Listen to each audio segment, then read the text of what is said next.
Hey there. Subscribe to my channel and also press this bell icon so you can get latest video notifications. And this is absolutely free.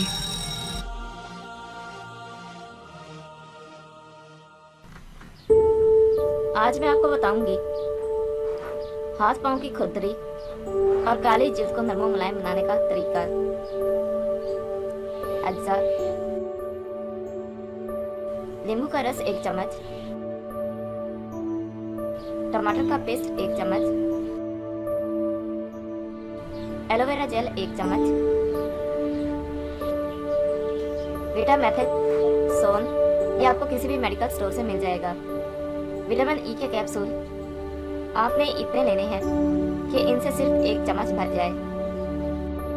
बनाने का तरीका: इन सब चीज़ों को अच्छी तरह मिक्स कर लें और किसी शीशे की बोतल में या किसी जार में डालकर रख लें।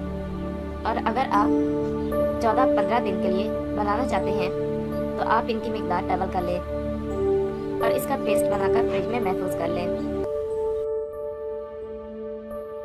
इस्तेमाल करने का तरीका: आपने इसको रात में सोने से पहले जब आप घर के कामों से फारिग हो जाएं तो 20 मिनट के लिए हाथों और पाँव पर लगाना है।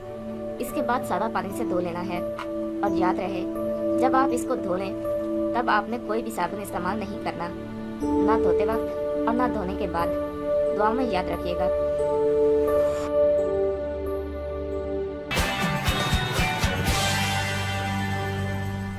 Thank you for watching my video.